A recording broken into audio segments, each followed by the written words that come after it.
Welcome, everyone. Episode 5 of Smokeout with Shelly and SJ.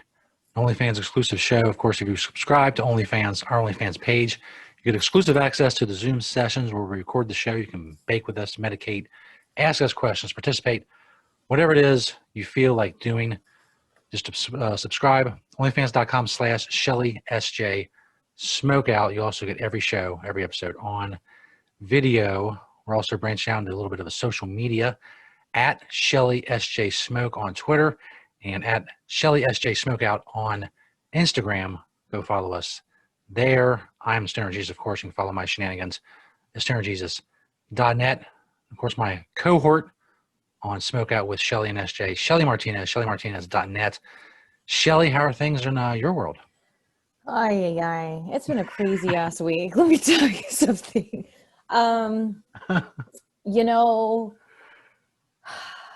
It's a lot. I've been going through a lot. Not like we should worry about Shelly. It's just like a lot of different changes. One of the main changes in my schedule recently is my sister doesn't have a car right now. And she was getting a ride from her coworker from at her work. And 2 people at her work tested positive for the corona. Oh, wow. So that kind of changed things here at the house about my sister had to get tested. I was potentially going to get tested if she was positive. So I just told her, I was like, I think it's better until life sorts itself out. I should just take you to work and pick you up kind of thing, soccer mom it up. Because I don't know, I have a lot of anxiety when it comes to specifically my sister. So sometimes even when her coworker picks her up, I'm like, dude, did they get there okay or whatever? I'm working on it. I've gotten a lot better. I'm one of these people that I know this is so stupid and it messes with me and is a waste of energy. But I'm one of these people that I feel as long as I'm there, nothing bad will happen. You know what I mean? It's a control thing. A car accident is out of my control. So it's I think if she were to get in one, it's going to be when I'm not there. It's stupid. And like I said, really working hard on it. So this helps me in that sense. But her work is crazy. So it's just been messing with my schedule. So now I'm just you know what? I'm just going to have to do everything way before it's time for her to get out of work. So I literally just got home, plugged in the computer and logged in. And here I am. I have no makeup on. I have self-tanner on from yesterday. That's the kind of day I have, but it's all right, I guess. Well, hopefully you have some medication with you. It sounds like you need some. It's been a long week. Oh, yeah. And it's only Wednesday. Right. It feels like freaking next Monday. Yeah, since COVID started, all the days have kind of blended together. That's for sure. Also, I want to mention, for those of you who subscribe to the show, this coming weekend, we were scheduled to do the Stoner Jesus show. Shelly's going to be on the show to do what we do every now and then. We will screen a movie. I'll do live commentary because my broadcasting software allows me to do that with the video and all that stuff, which Zoom really wouldn't allow us to do, so we have to do it on the broadcasting software. In any case, I was asking Shelly about her thoughts on holiday movies that we could watch, and she mentioned 2 movies that she has not seen. One is Home Alone, and one is Die Hard. Now, The 2, I think most people would agree, Die Hard is unquestionably the better movie, but for our purposes, it's very dramatic. It's a thriller-based movie, and there's not a lot really to make fun of. With Home Alone, on the other hand, anybody who's ever seen Home Alone knows it's an extremely goofy movie with a goofy premise, and it's just weird from beginning to end, and it's very flimsy premise, and it's a lot of physical hijinks. It's like a really long episode of Three's Company. Basically, there's a kid. Those are some bold words. And the John Ritter part is 2 bumbling robbers who are outwitted at every turn by this 9-year-old kid. Bold words, Stoner Jesus. bold, bold, bold words. Deep.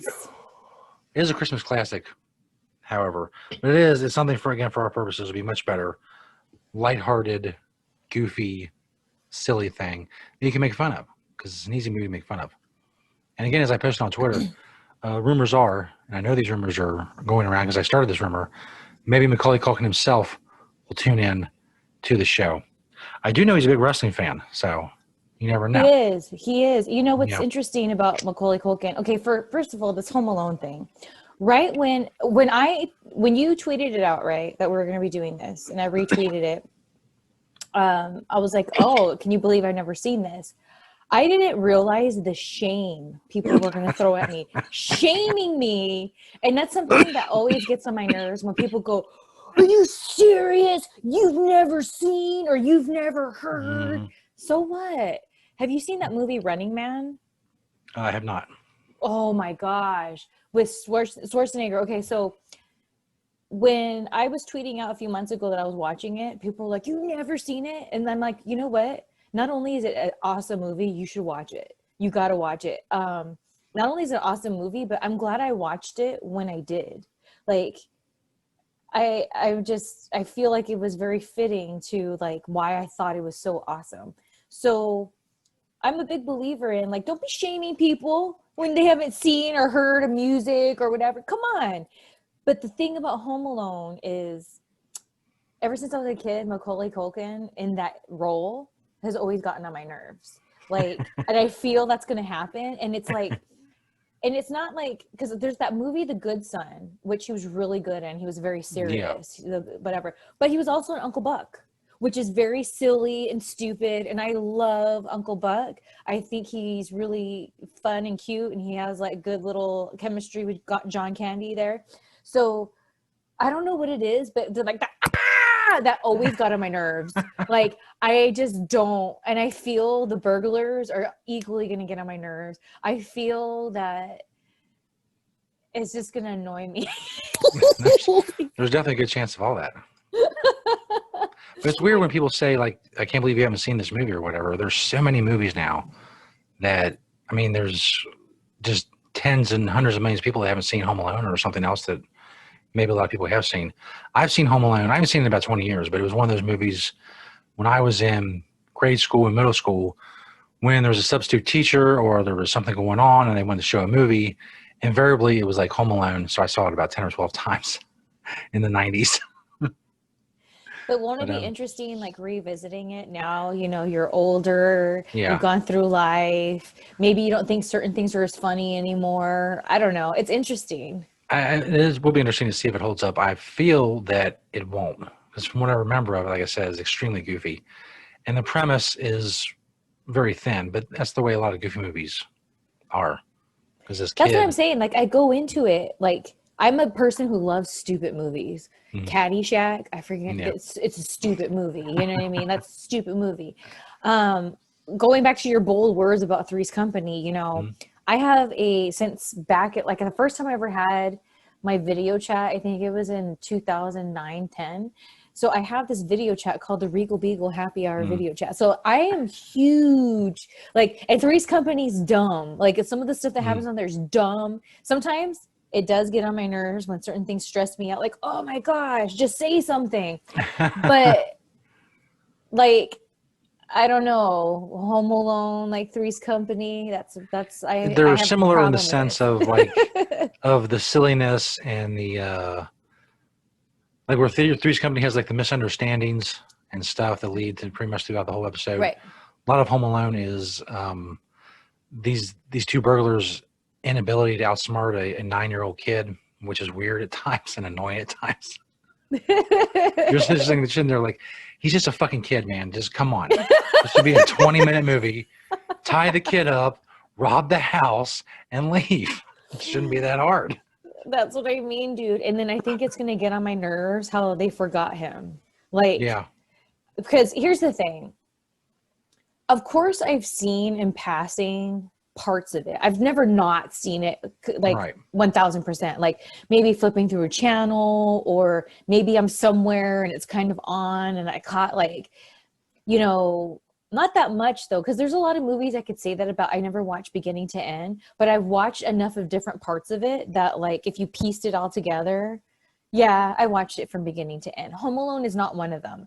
It just seems like I always kind of am around it at these different times, and it's usually like when he's in the house. I'm guessing it's the climax of the film where he's getting the burglars. So like that always made me roll my eyes, even as a kid.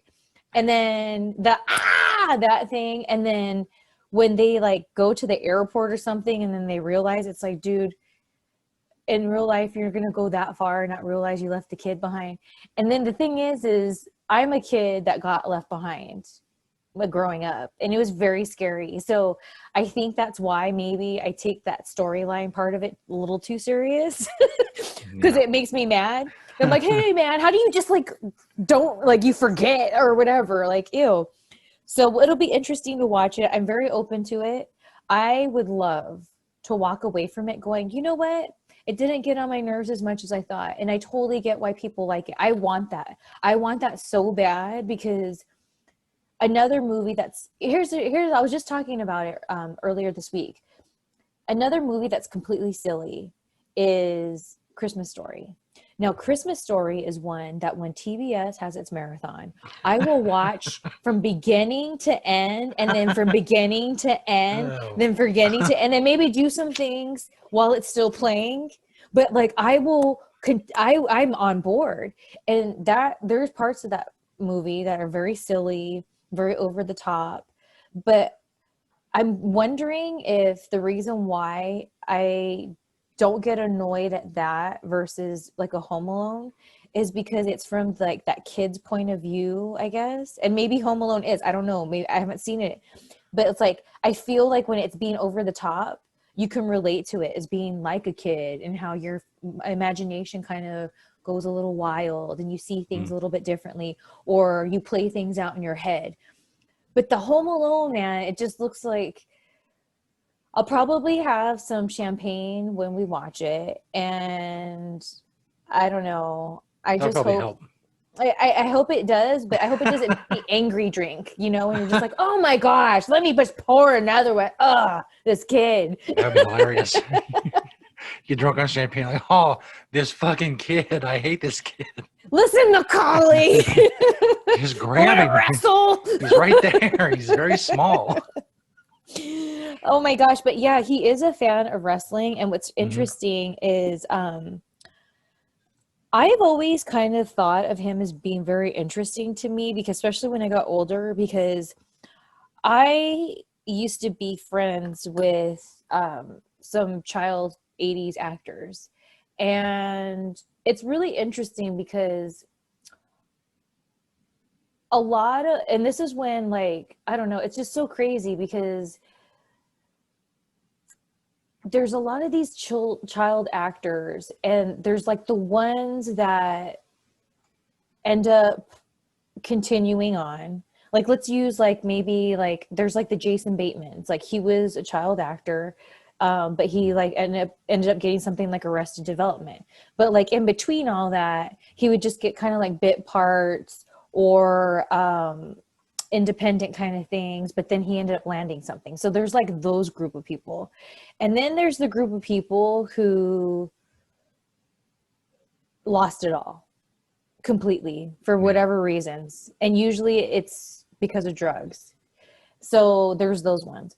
And then there's the ones that lose everything, but then they like find a way to make it work. And usually when they do that, they get their SH together and like they're able to like, you know, whatever. And then there's the ones that ended up doing really well, like a Mark Paul Gosselaar. Like he was Zach Morris. Everyone knew Zach Morris. And I know he's on like some show that's been on for a little bit now, but like in between that, he's been on other shows. We're like, oh, okay. So when I would hear these stories about Macaulay Culkin, it would just make me be so fascinated with who he is and the things that he went through, probably during the Home Alone time and here in Hollywood. It's crazy, you know, to be a child actor. And so it really made, I was like fascinated by him as a human being. I never met him. So I was just really fascinated by him, especially because some of the things he talks about, like on like podcasts or what video or whatever, you can like put him in the category, I guess you would say, like, you can't really take what he has to say serious. He seems like he doesn't have himself together. He's got some issues. But then sometimes he says things and it's just like, wow, that's a really good point. Like, that's interesting. Like, or he's literally saying things that you're not supposed to be talking about. So it's like, whoa. So when there was a wrestling promotion here in SoCal, and I think it was called just Bar Wrestling. And it was after I had already retired. So I was already pissed off that there was this thing called Bar Wrestling, and apparently they integrate drinking. And I was like, and it wasn't too far from where I lived. I was like, dude, why didn't this exist when I was in wrestling? Because that would have been really awesome to drive like 15 minutes to the show instead of hours. But okay. So apparently he got involved with that promotion for a little bit. And I was like, wow, that I missed my chance again. That was so interesting. So Macaulay Culkin, if you ever see this, DM Stoner Jesus and we'll put something together. We want to talk to you. What's your deal? And I'm really interested. Like, let's talk. Let's talk about it. Like, so interesting. And there's not many people, because again, I'm a SoCal girl. I pretty much grew up in entertainment here, so it kind of takes a lot for me to be fascinated by somebody here in Hollywood. You know what I mean? And there's just something about him that I feel, I know one day, Macaulay, I know one day our paths are going to cross. I know it. I know it. And it might be a simple interaction to where you don't even know it, but I'll see you. And when I do, we'll come here and talk all about it. But like, and I know some people could think I'm crazy, but that's my whole life. Like, Stoner Jesus, if you knew me from back in the day, you'd be like, this is what happens to Shelly. She says like random people who she feels like she knows she's going to meet. And then like this weird thing happens. So Macaulay Culkin is on that list. And it really annoys me that I just missed him in my own realm of the world of wrestling. There you go. It wasn't meant. It's gotta be weird. Yeah, I've listened to him on podcasts and stuff. He had a podcast for himself for a while. We talked about all kinds of shit. And he seems about as down to earth as you can possibly be for someone who achieved that level of fame at that age. Home Alone was a huge movie. I mean, he was everywhere at that age. Everywhere. It's gotta be crazy to grow up like that. Like, think about it. It's kind of like, okay, you have these people here in Hollywood, some of them famous, right? Like, let's talk about Angelina Jolie, okay? She's been like how many movies? She's been credited to being an awesome actress, right? But think about some kind of Angelina Jolie shtick or quote that constantly gets put into media. There isn't any. But going, for how many years, that's been put into Saturday Night Live. That's been put into, you know, different shows like that. It's bits, people's punchlines. Like, so there's like that kind of fame, which is interesting because that's a whole other level. Like, another good example is, you know, like, I was just talking about this not too long ago. What was the best example that we're talking about? It's escaping me right now, but it's just like it was an example of something that somebody said, and it was like them at a low point, but like it ended up becoming the joke of like the universe, to where like to this day people still will joke about it. So it's like, that's a different kind of fame. And then you have this little ass boy. It's like, that's so interesting to me. That's like a different vibe, like, altogether. And that's what I'm saying, like how you're saying he seems very down to earth or whatever. The way he comes across when he's talking and he's in his comfortable element, like, I think that's really cool for him to bear that and be that vulnerable on something like a podcast, you know, because I'm sure someone like him doesn't just talk like with people like that all the time, you know? So it's like kind of giving you a sneak peek of what you're not supposed to be looking at. You know what I mean? That's why he's very interesting to me. Hopefully Home Alone will be a good experience.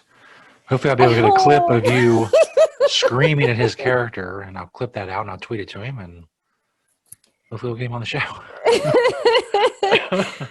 Imagine. Yeah, Macaulay, open invitation. Yep. Please, come on. Maybe you're busy, but come on. I missed you at bar wrestling. I am a retired wrestler. I'm bummed I missed you at bar wrestling. It wasn't meant. We want to talk to you. We'll make it as comfortable as you want. Whatever you need. Tell us how bar wrestling went. Tell us how bar wrestling went. So that'll be this weekend live on all of my various platforms for the Stoner Jesus show. I remember it was Rodney King.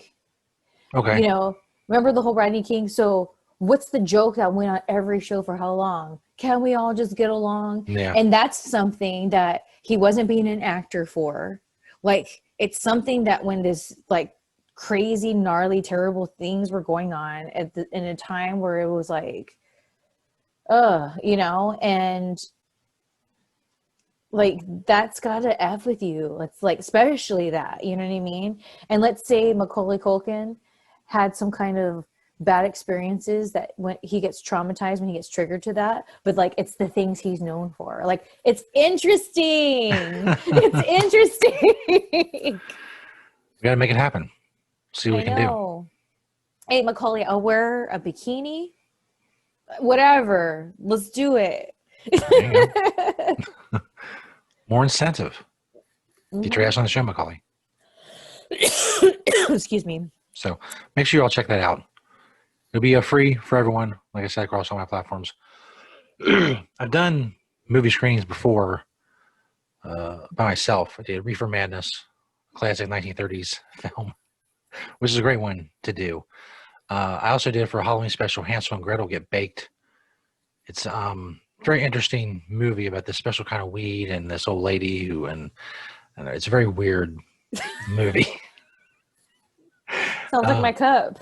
I also did Pineapple Express, which was a pretty good movie.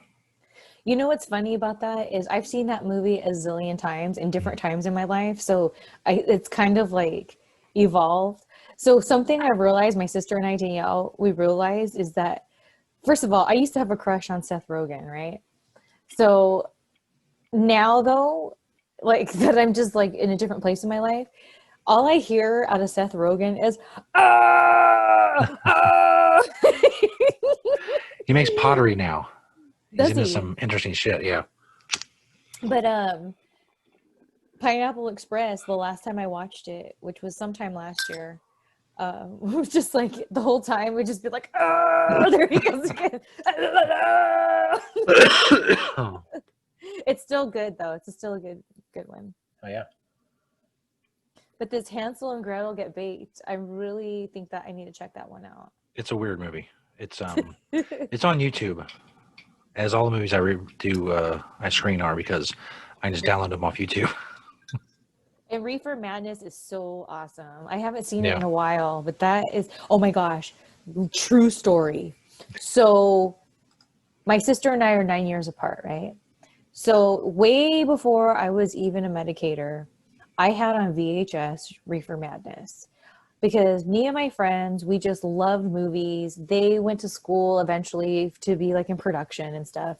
And I've always loved old films. So Reefer Madness, even though I wasn't a pothied yet, it was like, I love that movie.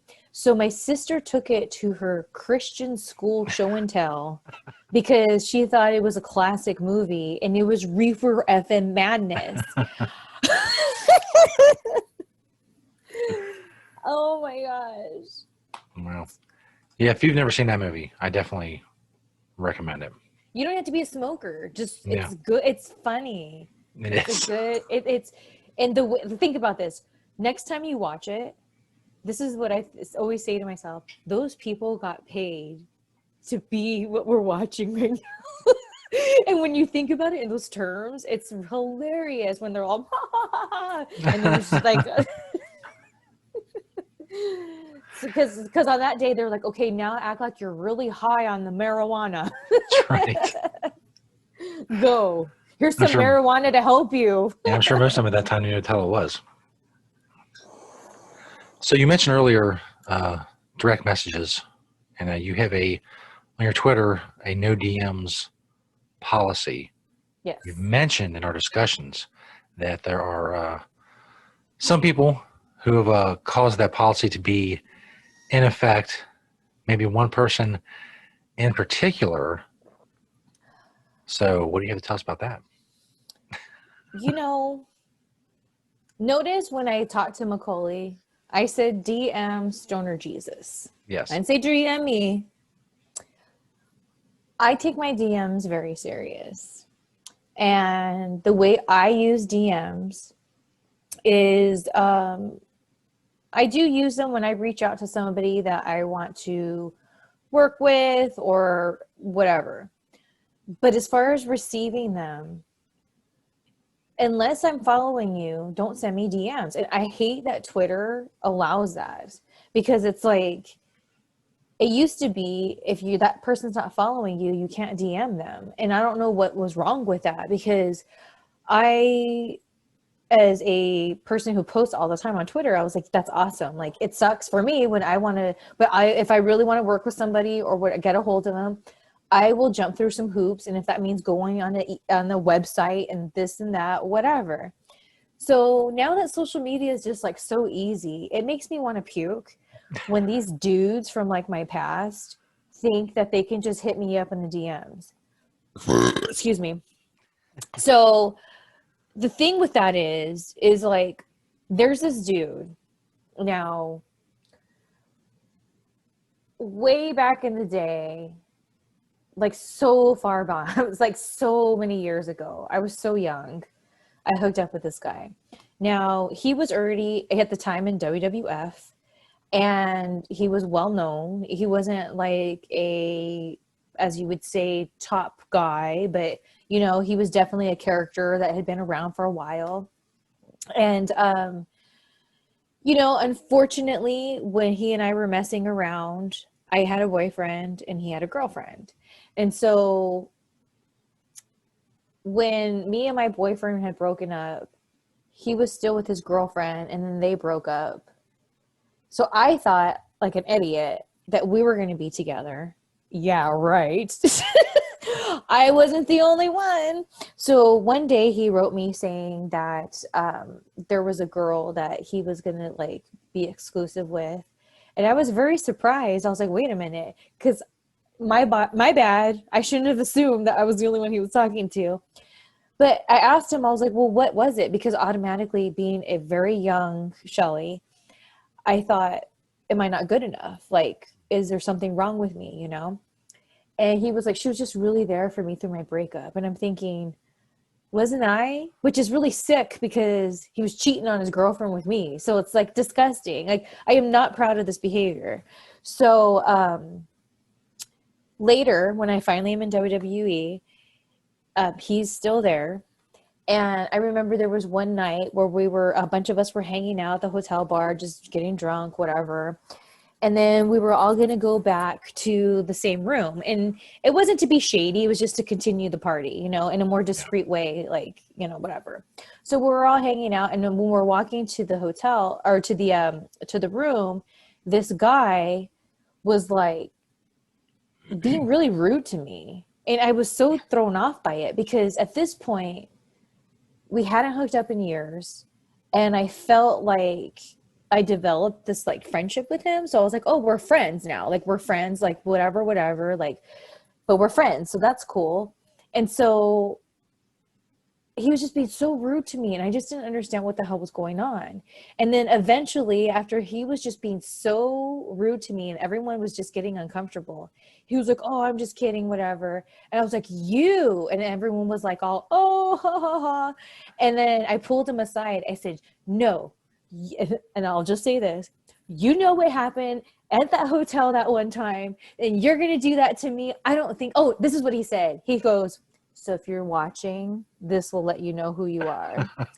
He said, oh, you think now you just got your 15 minutes of fame, that you think you're so over? And I was thinking to myself, like, here I was just being Ariel. I was so excited that I got to finally live my childhood dream. I got to be a vampire. Like, that was so cool to me. And here I am having this awesome time. It's like a rock star moment where I'm hanging out with these people who I wanted to be where they were. And now there I am. And not only that, we're partying together. So it's like positive vibes, right? So when he started in, and then when he said that, that's when I was like, dude, and it was, oh, I'm just kidding. And I said, you know what happened at that hotel that one night? And whatever. And so it came, as the night progressed, it came out that he was cock blocking me and this other dude hooking up. So whatever.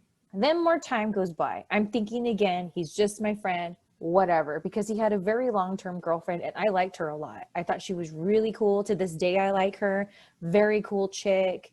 Like, whenever she was around, I was happy to see her. And it was the girl that he had chose when he was like, oh, I'm going to be with her now. Like, he had this long relationship with her. And so at that point, it was like he was forever just going to be my friend now, because I wanted to be friends with her more than anything because I liked her so much, you know? So time goes on, whatever. Then he gets with another girl. I totally like her. She's so freaking awesome. Like, I think she's an amazing woman. And so I ended up unfollowing him a long time ago, because even though I wasn't in a relationship, I liked his chick so much that I was like, I'm pretty sure she knows, like, because I was told that she knew. And if you think I'm talking about you and you want to know, like, hit me up, because this person has my text, so you can text me and I'll let you know. But I just thought it was disrespectful. Like, I wouldn't like that. And it's like, yeah, I see him at work or whatever, but it's not like I'm like all buddy with him. So I unfollowed him, and then he kind of like made a stink about it. And I was just like, why do I have to follow you? And that's the thing with like these wrestlers. It's like, why? Just because you're a famous wrestler, like, and we've like shared a locker room, I have to follow you? Like, no. And so there was a time where I ended up getting a text from him, and he was like, you're cancer to the locker room and to the wrestling world, and blah, blah, blah, blah, blah. And I was like, where the hell is this coming from? Like, what? And so I was like, okay, dude, whatever. So it's funny because I did a wrestling show at the Gathering of the Juggalos, which was an awesome experience. Wow. And he was one of the wrestlers there. And I told myself, I said, I'm going to wait for him to be all like intoxicated, let him have his drinks and stuff. And like, and then when he's feeling real good and he has his guard down, I'm going to bring it up. And the reason why I did that was because I didn't want him to think I was trying to be aggressive when I hit him up about it. I just wanted to literally know, why would he say that? So I asked him, he said, oh, my phone got hacked. No, it didn't. No, it didn't. No, it didn't. No, it didn't. No, your So someone phone hacked didn't his get hacked. phone, then direct messaged you that Text messaged you that you were cancer to the wrestling world and to the wrestling business. And so maybe I could 1% believe that if it was a direct message on something where someone can hack that. This is my phone number. I have 2 phone numbers, and one I use for business, and it's a Google Voice number, and one's my private number. Like, he has my private number. You're texting me a private number. You didn't get hacked. So I didn't want to argue. I just wanted to look him in the eye and tell him, like, okay, cool. So then time goes by, whatever. And not too long ago, after I had this no DM rule, because a lot of these guys from my past, I tell them, look, I'm still in a relationship. Like, it's disrespectful. Don't DM me. And they either say that it's just wrestling, so what's the problem? Why can't we just be friends? Or like they just don't, they ignore the boundaries. And it's like, why is it just because you're on TV, you think that you're entitled for me to reply back? So I haven't heard from this dude in a really long time. So I saw somebody retweet somewhere like some accomplishments that he had done not too long ago. And then all of a sudden, like, I saw in my DMs pending some messages from him. And so I was like, it says in my bio, no DMs on my Instagram. If you want to write me, boom. So if you were in my life before and you want to talk to me that bad, I'm not going to be talking to you through DMs. Find my number out from somebody then. Text me. Like, no. So I thought it was shady. And I thought, oh, real convenient. This is around the time where you need this accomplishment. So people are talking about you, blah, blah, blah, blah, blah. So it's like, oh, of course. And maybe I'm overthinking it, but I don't think I am. And so I'm sick of these dudes because they're on TV or they make music that it's on the radio. They think that they can just slide in my DMs when I have clearly said before. That's why I punish them. I leave them unread, real petty. I'm real petty. I leave them unread. I read it, but you'll never know. Unread. I'm not going to block you or anything. Unread. I'm not going to mute you because I need to see your moves. So no. See, much like in other ways, you and I are very opposite. If any celebrities or anyone is even slightly famous for any reason wants to direct message me, please do. That includes everybody. OJ Simpson, I don't care. If you're watching this, send me a direct message. Ooh, you know what? If OJ would be down to come on here, I don't like him. And I would be willing to have a discussion, and I'm down. And, you know, I know what's up, OJ. We can help you find the real killers. I will slap you right now. I will slap you. No. It's so bizarre. OJ Simpson does like fantasy football stuff on Twitter now. And, 26 years ago or whatever, he killed 2 people. It's crazy. I would love to have a conversation with OJ Simpson. He's got to be a fascinating dude to talk to. The whole armed robbery thing for sports memorabilia. Crazy. Well, crazy for stuff. me, here's what it is. Unfortunately, I've known a lot of people with the same characteristics that he has. Mm-hmm. And a lot of those people get away with whatever shadiness they're doing with their whole little thing that they do. And they're all famous people. And it drives me nuts because it's like, and that's just how it is. That's why I do my own thing. So I'm not bitching and moaning, complaining. That's why I do what I do. That's why I have an OnlyFans. That's why I have Eclipse for sale, because I rather do that than to be a part of that world. And it makes me sad because I love performing. I love creating. But a big thing with that is I've been around, because of my career choices and the people I've been around, I've been around the cream of the crop of people, top musicians, top wrestlers, top actors, and I saw how it goes. And I saw a lot of fake and phony people, and I saw people who are really good at just manipulating their fans, and it makes me want to throw up. And the thing is like I used to make me so mad that like I wanted to talk about it and try to enlighten people, but it's a waste of my time, because even if people hear, like, let's say I like name some names and I said some cheese man on here about some people would find it interesting and they would probably have an opinion, different opinion for that moment, but it's gonna go away, you know? And so it's like, it's pointless. And OJ triggers that with me. It's like all those people, it just gets on my nerves. And so I would love to have a conversation with him, but I think he would make me mad when he does his little, like. I want to talk about football and golf and. Oh, so no. Oh, barf. Speaking of the entertainment industry, what exactly goes down at the gathering of the Juggalos? Oh my gosh.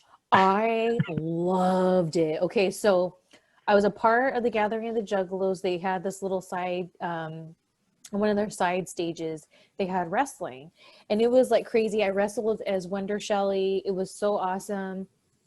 Um, and then another time I wrestled, and it was, I did, because here's the thing, I'm not a Juggalo lover for the Mm. Juggalos, but so I don't want to be fake.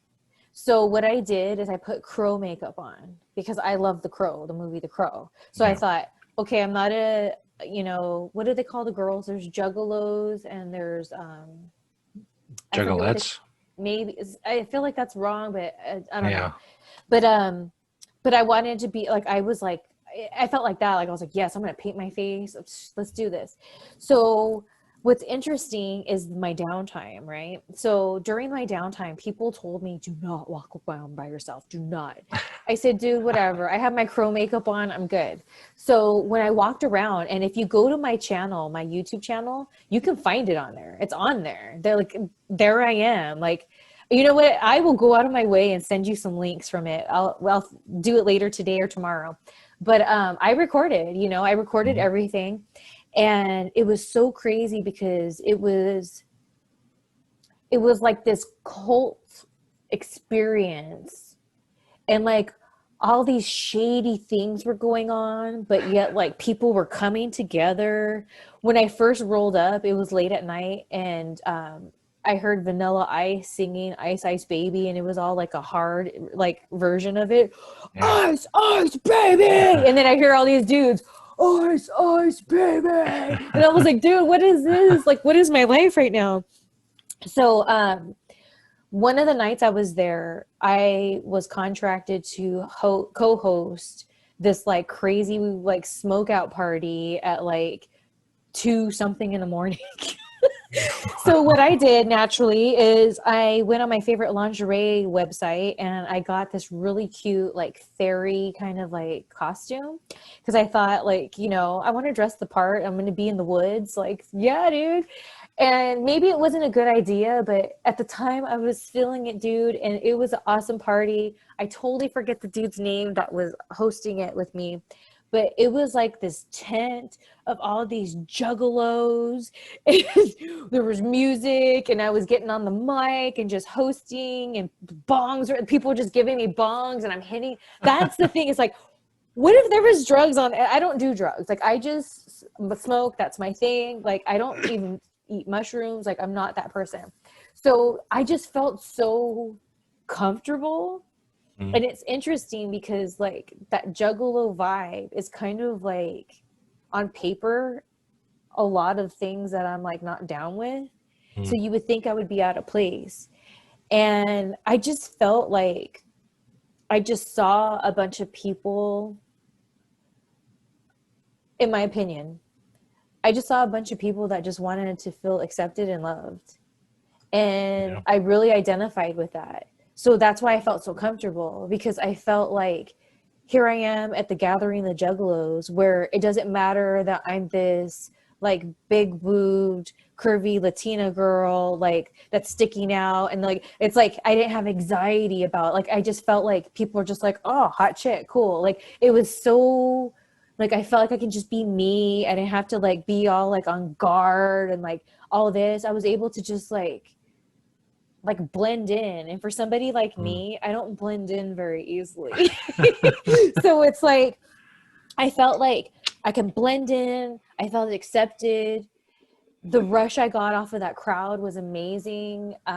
Because one of the things I always wished I could have done was in my wrestling career was manage Brian Kendrick and Paul London when they were a tag team. And so I was able to fulfill that at the Gathering of the Juggalos when I went the last time. I was able to do that. So it's like, it just really became this cool thing to me and this awesome experience. And I went to the drug bridge where it's exactly that, the drug bridge. And I was just so fascinated, like by watching everybody. And it was just like, it was like nothing I've ever seen before. And I'm super glad I experienced it a couple times. And Yeah, dude. Like there was one more time I was supposed to go back, but like it just didn't work out. I think it was budget reasons or whatever. But and it just like it was crazy. It was what I needed actually. Like the times I went, I was going through different things at different times. And I just needed the Juggalos, man. Yeah, I used to listen to their music a lot back in the day, more than 20 years ago. And a lot of it's, goofy and crazy and really hardcore, and the lyrics are really hardcore. But a lot of it's clever and well put together. I know, only really thing I know about the gathering of the Juggalos is they threw rocks at Tila Tequila one year. They did. Yeah. They did. I wasn't there at that. I think that was the year before the first one I did. I think. But it's funny you bring her up because I actually think about her a lot. It's funny because I loved trash shows like that, like Flavor of Love, Rock of Love, the Tool Academy, lived for it. But the Tila Tequila, I just couldn't get into. I don't know why. But so the first time she really stood out to me is when I heard about what happened to her at the gathering, right? And then after that, like that bothered me so much. And sometimes I'd wonder what happened to that chick. And I would look her up. And then I saw a couple years ago, she had a YouTube channel. It's interesting, her YouTube channel. Have you ever seen it? No, I haven't seen her since MySpace. She's one of the OG MySpace celebrities. Yep. So I don't know. I ended up unsubscribing because it just made me uncomfortable. No offense, positive vibes to her.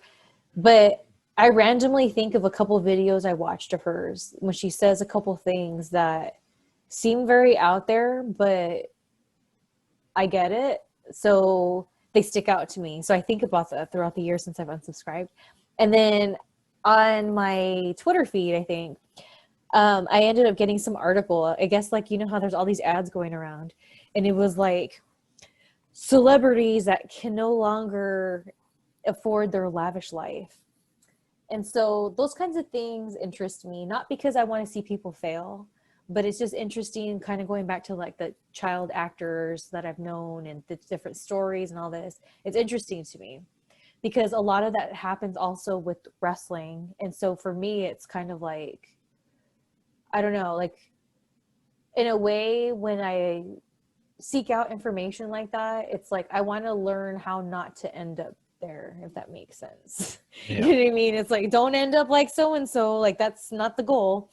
So she was on there and I was like, dude, Tila Tequila, there she is. Like I think about those videos.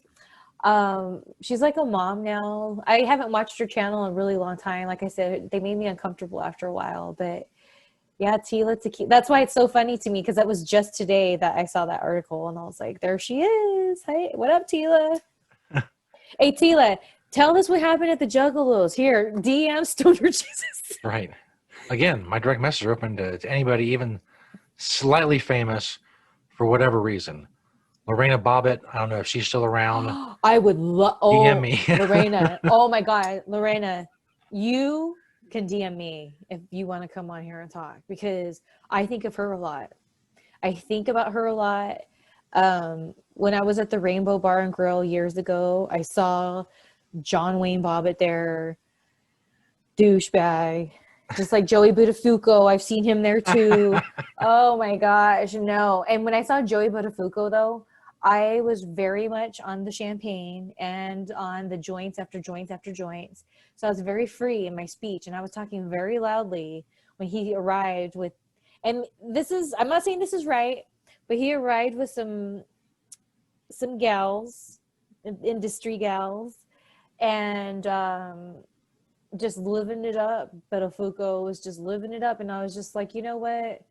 Whatever. And I was like, oh, look at him, Joey Buttafuoco over there. He's a douchebag. And my friends were, Shelly, shut up. I was like, what? What's he going to do? They ended up moving tables very far from us. And I felt like, you know how Chihuahuas, like, they're so tiny you can just like kick them. But once they get their teeth out, some of them, you're just like, dude, I don't even want to F with them. Like, I'm good. Like, I know it's a little ass chihuahua, but like, I don't even want to deal with that right now. That's what I did to Joey Buttafuoco. I was a chihuahua and I got his ass out of our area quick. A lot of young people that are listening to this or watching this, they don't know who any of these people are. Trust me, this was the golden age before the internet. We had less things to entertain us. Amy Fisher, last I saw, she had quite the porn career, and then I think now she's doing cam modeling. You know, Amy Fisher, if you want to be on the show, that's right. DM me. Lorena Bobbitt and Amy Fisher are allowed. I definitely want to ask Lorena Bobbitt how tough it is to slice through a penis. Seems to me there's tendons and there's all kinds of stuff, but and like how late in it that they said that he realized what was going on. Like that's intense. Like that's how do you not know your penis is getting hacked off? Like how do you not know that? Copious amounts of alcohol and or other things, I would imagine. And I told my sister not too long ago, MTV back in the day, they would have these like, you know, news things, whatever. And they would always enter these little puns. And I remember they showed, they were like talking about like top whatever list. And he was on it. And when they showed him, they like paused the picture and they had Stone Temple Pilots go, I'm half the man I used to be. Like they had that, they used that clip. But I'll always remember that too. But yeah, he's a douchebag. You know, hey, maybe he's not anymore. But when I saw him, his douchebaggery wore on his person. Not to be judgmental, I was just observant. And Joey Buttafuoco, I wanted to fight him. Better man would be humbled by getting his penis sliced off and reattached, but you know. Oh, but Amy Fisher, did you see when she was on one of those Dr. Drew shows? No, I didn't. She was on there on one of them, and it was really interesting. That's where I used to live for like the intervention. What was it? Intervention's the other show.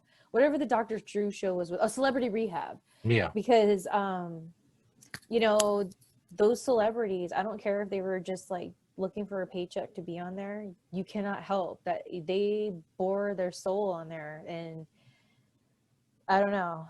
It's just crazy. It was a good one. I missed that show. But I feel like if it were to be around now, I don't know. I'd watch it. Yeah, I'd watch it still.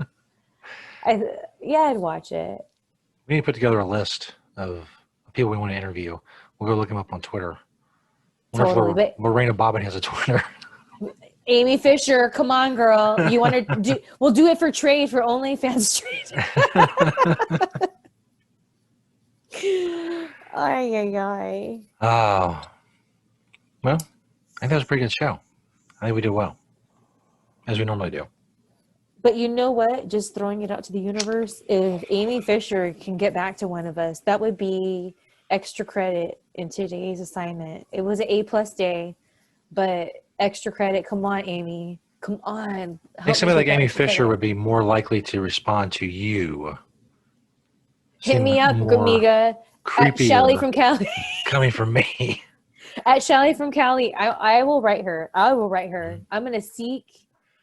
She's got to be somewhere on social media, I would think. Especially maybe she doesn't. I mean, maybe her name is still enough to remember what she's doing. I can't imagine a lot of young people know who the hell Amy Fisher is, other than being a cam model. Exactly. It was crazy shit. Crazy shit went down in the 90s, early 90s. It was nuts, mid-90s. They say the 80s was crazy, but I don't know. Like, just because the 80s was the age of cocaine doesn't mean it was crazier than the 90s. Some really weird things happened. Let's see, Amy Fisher Twitter. Let's put that in there. At Real Amy Fisher. She has, it's not verified. Real Amy Fisher. Let's see her website, amyfisher.com. Oh, and amyfisher.com. Look at it's like not working. So we can't really count on that. And this is the last tweet was in 2016.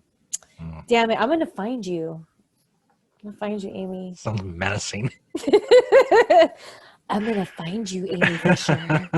I'm gonna find you and we're gonna talk real good. Right. We got a lot of good guests on here. We got a whole plethora of people. Mm-hmm. I need to get verified on Twitter. I don't know how. People don't care about me.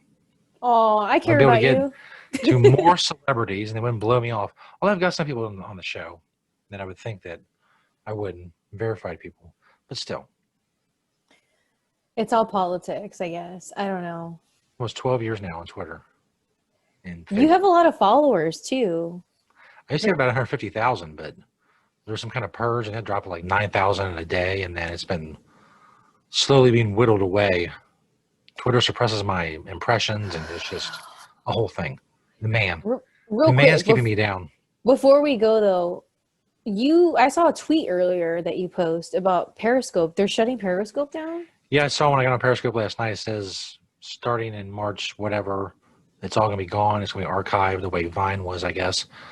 And they're going to go into Twitter Live, whatever that is. Oh, more censorship. Right. Great. So, what happened? Because here's the thing.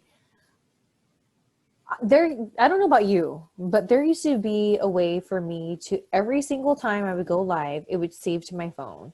And then even though I had that little thing enabled saying save to camera roll, it never would save after a certain point. And then when I got a new phone, I thought, oh, maybe it's my phone, the data, whatever, right? When I got a new phone, the same thing happened. And like, it just seems after a certain year, that feature just stopped working for me. Did that happen to you at all? I don't really do a lot of Periscope on the phone. I don't remember if I have that feature or not. I stream through Restream, which sends it to Periscope, Twitch, Facebook, all that stuff. Plus, I'm recording the show as I do it, so I have my own recording.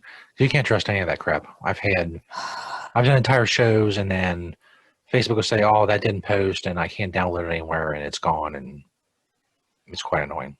So do you know if they're going to let us download past broadcast? I would assume so. I would assume over the next few months you can get your stuff down if you're able to download it. If you can't do it directly from Periscope, I guess there's like websites and stuff. Because I can download videos from YouTube or Facebook or whatever with certain websites that are just dedicated to doing that. You know, I hope that they come up with something because I've been wanting to download my Periscopes because I've used Periscope for my live streams for my secret society. And I know they're private. So it's like maybe I just have to make them unprivate for a minute just so I can download it or whatever. It's so much pain in my ass, you know? God. Now it's going to be Twitter Live, whatever that is. I don't know. Will you let me know? As long as Restream changes their crap, so I'm able to stream to it, I'm good. That's real obviously where the bulk of my peeps are, my homies. See, for me, it sucks because when I use it for live streams for my members, it's private. So, like, is Twitter going to allow, like, it's going to be a whole thing. I bet you they won't. I don't know. It's too much. It's too much. I just want to hang out with my peeps, as you say. I just want to hang out with my peeps and all these like things are like, first of all, I felt like I was jumping through hoops. And so it's like, okay, fine. Right now, I can't host my live streams on my website. So I'll use Periscope and that's working fine. Like I've had such positive experience with Periscope. Now it's getting taken away. Great. Yeah. Just like they took Vine away. I had a lot of people on Vine. I had like 8,000 followers or something on Vine. People I didn't get on the Vine thing. And then it was gone. Now it's just an archive. That's what Periscope's going to be. See, with Vine, I wish I utilized it because like I just didn't really know when it was like a thing, you know? And when TikTok came out, I thought this was my chance to like, I wasn't able to like do the Vine thing. So like this TikTok and then like that just became not fun quick because of their lameness. So I don't know. Well, hopefully OnlyFans don't end up like that. But all platforms seem to go a certain way after a while. The ones that don't have any censorship or whatever, they also don't have any people on them. So. Yeah. It's so annoying. This is what I had to deal with all day. I just had to try to figure out ways to get my people to like And then, it's just too much. Indeed. We have this Smokeout with Shelly and SJ Yes. Cheers every to week. that. Yes. And Home Alone this weekend. Mm-hmm. I have the champagne. I have the indica. And I have a positive attitude going into it. Hey, that's all you can ask. It is. Macaulay, you have to come on the show. You have to. Do you want to be on my Clips for Sale? You want to be on my Clips for Sale store? You and I can have a match. We get Macaulay Culkin, OJ, Lorena Bobbitt, and Amy Fisher. Amy Fisher and I? Amy. If you and I did a video for a trade for our OnlyFans or my Clips for Sale store, some kind of cat fight, we would make some. Dude, Amy, if we did a cat fight, no, I don't do topless or anything. So just cat fight. People will buy it and we will make some good money together, Amy. I'm just saying. There you go. Another great idea. It is. Imagine, like, because in the world of wrestling, the people who know who I am would flip out. Like, I did a catfight video with Amy freaking Fisher. And they're her fans, even though if they don't know me at all, they would think it's so cool that she got in a catfight with this former WWE wrestler that, by the way, was a vampire. I'll be a vampire. Amy, I'll be in my vampire gimmick. The whole thing, the cat fight will be me trying to bite you and you're trying to fight me. And that's the whole thing. It'll be so awesome. Oh my gosh. Contact info. Amy Fisher contact info. Oh my gosh. It would be a hot item. Split it with you 50-50. There you go. Shelly, thank you. Episode 5 in the books. Have a good night. I will see you this weekend for a epic Home Alone.